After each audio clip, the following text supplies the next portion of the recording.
Hey guys, today's on schizophrenia and disturbances of bodily boundaries. Schizophrenia and bodily boundaries. But before we get to this, please allow my brief prelude.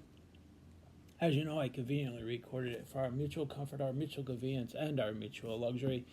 And hey, listen, I'm no spring chicken. I know I get it all the time. People come up to me out of the blue, even. Spring chicken, they say? I say, no, no, no. I'm not a spring chicken, and therefore I've been around a few preludes in my many years. I'm telling you, this prelude, it's got something that's particularly luxurious.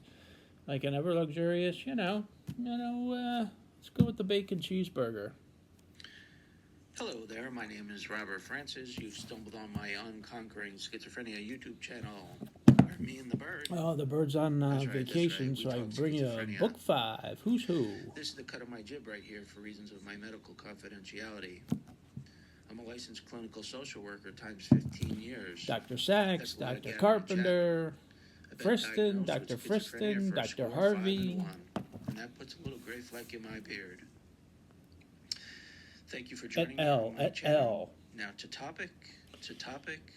You know, this one goes under the radar in terms of delusions. Disturbances of bodily boundaries is the umbrella, and under that are certain delusions like thought broadcasting and mind reading. You ever have the experience where you're communicating with people through the TV? That's a disturbance of bodily boundaries. You ever have the experience where you're communicating with somebody mind to mind without talking? That's a disturbance of bodily boundaries. How about thought broadcasting, where you think people can hear your thoughts? Also a disturbance of bodily boundaries. And why is that? Well, it's because we lose track of the boundary of our skull, and we think that we can communicate to people, mind to mind. But that's impossible because we have the boundary, the bodily boundary of our skull. We can't mind read and communicate to one another without a spoken word, just mind to mind. And when we think that, it's a disturbance of our bodily boundaries. We think we're communicating directly mind to mind, but we forget that we have a skull and that the thoughts can't really escape, and you have to speak. They're all disturbances of bodily boundaries.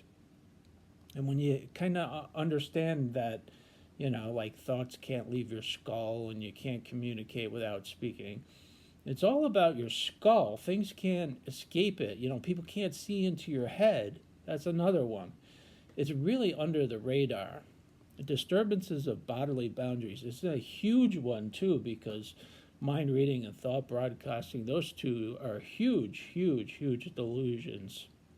Very, very common. So don't forget bodily boundaries. Your skull. Things can't escape your skull. People can't see through you like that. And that's very luxurious, like bacon cheeseburger. I could go for one. How about you? Is it too early, or is it just about the right time for bacon cheeseburger? What do you say? Shall we go? All right. We'll see you next time.